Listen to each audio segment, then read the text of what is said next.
मित्रस्वनी नमस्कार. मी तुमना मित्र दगा पाटील. आज एक नवीन विषय लिस्ट नेले. याना पहिले मी अंतर्यामी जवाई आणि मना मित्र मना अभिमान या दोन व्हिडिओ टाका होता. त्यात तुम्ही खूप मनथून ऐकत आणि त्याला लाईक सबस्क्राईब करत त्याबद्दल थँक्यू. सगळ्यांना धन्यवाद. आज ना आपला विषय मित्रस्वनी कोरोनानी आठवण. मी एक कविता लिखेल होती. धुळाना एक पेपर आहे आपला. त्या पेपर नाव आहे आपला महाराष्ट्र. त्या नामा रविवारना दिन बहर पुरवणी येस. त्या पुरवणीमा मी एक कविता लिहिली होती, का येत नाही. बरोबर. म्हणजे त्यामा विषय होता की मायसाठी. बरोबर. म्हणजे बायकोसाठी आपण 2,000 ना 3,000 ना 10,000 ना 20,000 ना मोबाईल देतस. सॉरी 20,000 ना 10,000 मोबाईल देतस आणि मायले 2,000 1500 ना मोबाईल का लेता येस नाही. किंवा बायकोसाठी 200 250 300 रिचार्ज टाकतस. माझ्यासाठी 50-20 रुपयाला रिचार्ज का टाकता येस नाही. तेव्हा कवितामा मी लिखलं होतं की आपण मायासाठी एक पेढा तरी लय जातं का बुवा, असं तसं लिहिलं होतं. किंवा बायकोसाठी 2,000 साडी ले तर माझ्यासाठी 200 रुपयांनी काय लेता येत नाही. आणि मित्र सोनी मला त्या आधी 2 फोन उन्हात आणि 2 फोननं मला खूप गैर एकदम म्हणजे असं नवल वाटणं. एक जणने फोन करा कोणीतरी खाली नंबर होता म्हणा की काय रे भाऊ म्हणे तू इथलं सांगी राय ना, तू तरी माझ्यासाठी कधी पेढा लई जास का. मित्र सोनी म्हणा मित्र परिवारले माहिती की म्हणा माया माकितला जीव आहे. आणि आई म्हण मिसेसने ऐक म्हण पत्नीने आमना भाग्यलक्ष्मीने ऐक की आणि ती खूप 5-7-8 मिनटं हसणी. म्हणे तुम्ही कायम लोकांना फुकट ज्ञान देतं म्हणे. आव भाऊने फोन करीत तुमले ज्ञान देतं भाऊ आई. बरोबर. ती 5-10 मिनटं हसणी, खूप हसणी. आणि मित्र सुनीत त्यांना 1-1.5 घंटानंतर कोरोनाना टाईम होता वाटतं. त्यानंतर मला एक जणना फोन होना आणि तुमले सांगस मित्र सोने मी तो व्यक्ती प्रोफेसर होता. मला वाटतं शहादातून फोन होता आणि त्या व्यक्तीनं नाव मला माहीत नाही. पण तो व्यक्तीने फोन करा मला शहादातून. त्या व्यक्तीनं वय होतं कमीत कमी 88 ना अंगी-पांगी वय होतं. मित्र सोनी दखा. कविता काय रास, कविता मग काय शक्ती रास मला त्या दिन समजणं. आणि त्या व्यक्तीने काय सांगा माहिती आहे मला. दादा म्हणे मी तुमने कविता वाची म्हणे. मन वय म्हणे 88. मी अर्थशास्त्राला प्रोफेसर होतो म्हणे. मला गुडघा काम नाही करतच म्हणा काही चालच नाही म्हणे. कोरोना टाईम मी वरते म्हणा त्यांना रूममा खोलीमा तो बिचारा बशीर आहे. मी खाली सुद्धा उतरस नाही म्हणे.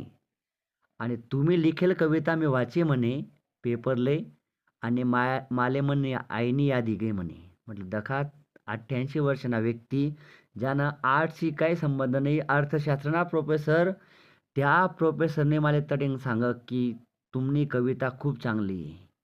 ती कविता वाचीसने माले मनी आईनी याद गई. कोरोनाना टाईमना अनुभव माले खूप लिखाणा बारामा खूप प्रेरणा दे गया.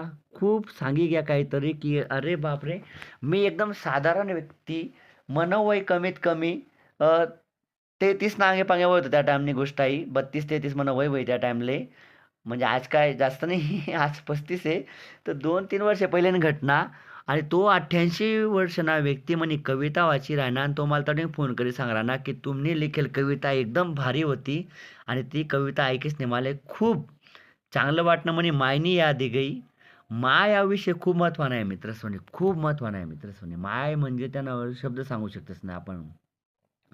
म्हणजे मी जर मायवर लिख आईवर लिखत म्हणजे मी एकदम पत्नीना किंवा अन्य महिलांना रिस्पेक्ट करत नाही असं नाही आहे. की प्रत्येक नातं खूप महत्त्वानं आहे. पण जसं म्हणतं ना स्वामी तिन्ही जगाच्या आई विना भिकारी. आणि मी तुम्हाला सांगायचं मित्र सोने लिखाण काममा असेल की अन्य काममा असेल. धुळाना जो पेपर आहे आपला महाराष्ट्र त्या पेपरनं मन आयुष्याમાં खूप मोठं योगदान आहे. एक चक्कर मी सालदारसवर एक लेख लिखेल होता. सालदार काय रास सालदारनं काय रास. मला एक जणी धुळातून फोन करा. त्या व्यक्तीने घर बोलावं मी त्याकडे गो त्या व्यक्तीला भेटणू आणि त्या व्यक्तीने सगळी माहिती विचारी काय रास आहे रास सालदार कसं काय वगैरे सगळ्या सगळ्या गोष्टी. आणि कोणीतरी तोच पेपर सालदार होणार लेख तो व्यक्ती मला वाटतं नंदुरबार गमना होता आणि तो व्यक्ती कर्नाटकना बॉर्डरले राहे काहीतरी कामनिमित्त. तो व्यक्ती तो पेपरले गुंडाळीसन इस्त्र्या कपडा गुंडाळीसन तो पेपर लय जाल होता. आणि त्याने तो पेपर जर उघाडा तो पूर्ण लेख वाचा.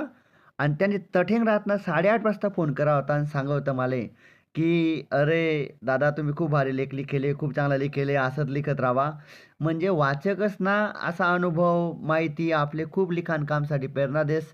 आणि ती माहिती मला खूप याद राहील ना. मला जीवनात सगळ्यात मोठा म्हणजे त्याला पारितोषिक म्हणता येईल किंवा क्षण म्हणता येईल की अर्थशास्त्राला प्रोफेसर मला फोन करा सांगा नाही तुमची कविता खूप छान आहे.